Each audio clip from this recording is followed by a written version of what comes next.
Good evening, friends. This is Father Tim. It's Sunday evening. We're beginning a whole new week of daily prayers. And we'll begin our time together for evening prayers tonight with this first live, in which we will continue reading of the book of Ecclesiasticus. We are in chapter 1. We'll be resuming at verse 11 of chapter 1. And so let's just point out where we are here. We are in this first section, first chapter, living by God's wisdom, with heavy references to Proverbs and this image of the personification of wisdom as a woman, God's wisdom, Lady Wisdom. The fear of the Lord is the beginning of wisdom. To fear the Lord is the fullness of wisdom. She fills you with good things. So, friends, we're going to take a little bit of time and continue our reading tonight from Ecclesiasticus, also known as the Book of Sirach. And then after we have read for a little bit, we'll close this live and open a new one. And in the next live, we will pray Vespers, evening prayer, for the feast of St. Matthew, Apostle and Evangelist. So, friends, we take a moment to read, resuming at chapter 1, verse 11 of Ecclesiasticus.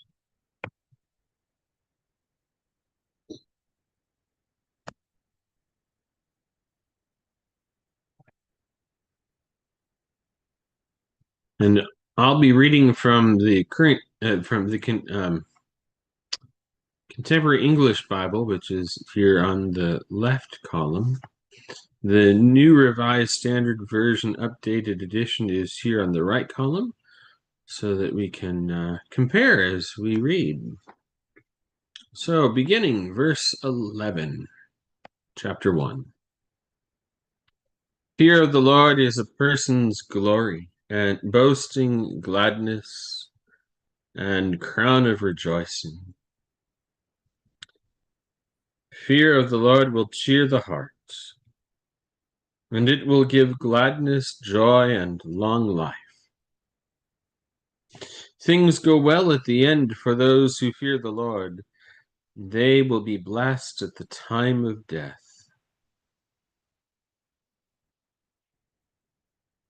Wisdom starts with fearing the Lord, and she is joined to the faithful even within the womb.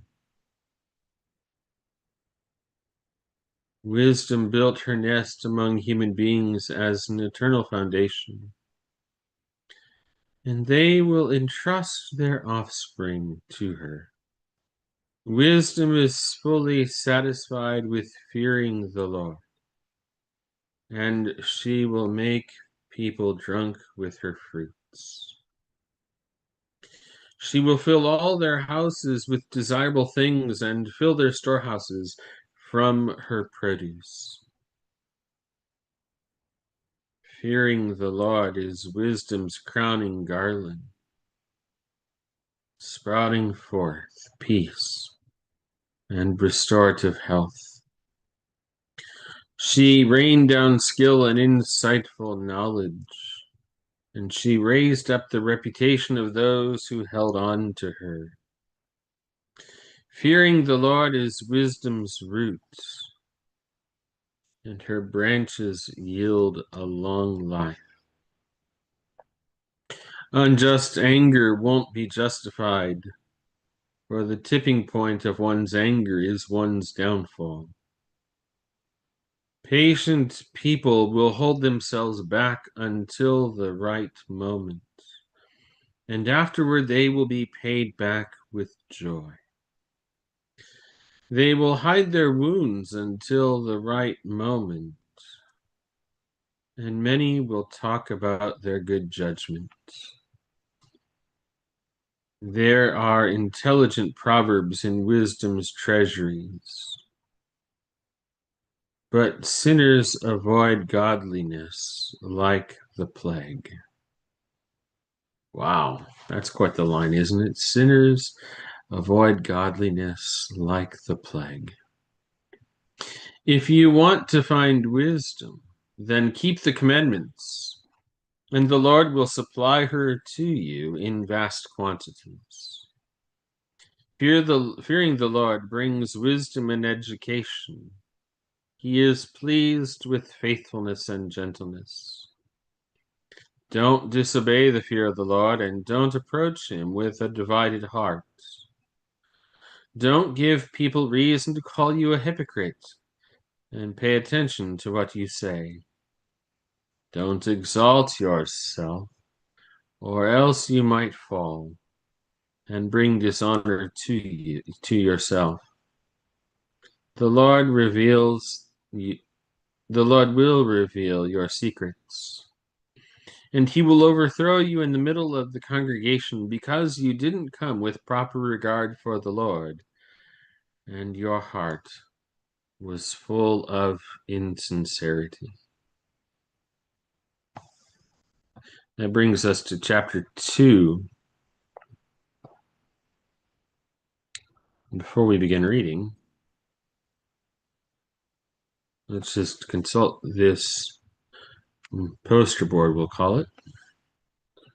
Chapter 2. This actually begins a long section that goes from chapter 2 through chapter 23. The collected teachings, dozens of proverbs, themes like patience and anger and forgiveness and generosity, banquet manners and self-control and marriage, yes, even sex and lending money and choosing friends. It's a lot in here. Every part of life is transformed by God's wisdom.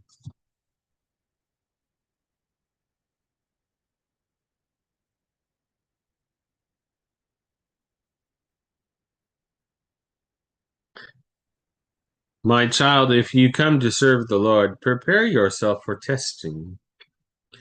Set your heart straight, be steadfast, and don't act hastily in a time of distress. Hold fast to God, and don't keep your distance from him, so that you may find strength at your end. Accept whatever happens to you, and be patient when you suffer humiliation. Because gold is tested with fire, and acceptable people are tested in the furnace of humiliation. Trust him, and he will help you. Make your ways straight, and hope in him. You who fear the Lord, wait for his mercy, and don't turn aside, or else you might fall. You who fear the Lord, trust him, and you won't lose your reward. You who fear the Lord, hope for good things, for unending joy and mercy. Look at the people from long ago and see who trusted in the Lord and was put to shame, or who remained firm in godly fear and was left behind, or who called upon the Lord and the Lord overlooked him. After all, the Lord is compassionate and merciful, He forgives sins and rescues people in a time of hardship. How terrible it will be for cowardly hearts and idle hands, and for a sinner who sets foot upon two paths. How terrible it will be for the timid heart, because it doesn't trust. Therefore, it won't be protected. How terrible it will be for you who have lost your stamina. What will you do when the Lord comes for his inspection? Those who fear the Lord won't disobey his words, and those who love him will keep his ways. Those who fear the Lord will try to please him, and those who love him will be fully occupied with observing the law. Those who fear the Lord will prepare their hearts, and they will humble themselves before him. May we fall into the hands of the Lord and not into the hands of human beings, because his mercy is equal to his greatness. We're going to pause there, friends, and next time that we pick up Ecclesiasticus, we will begin chapter 3.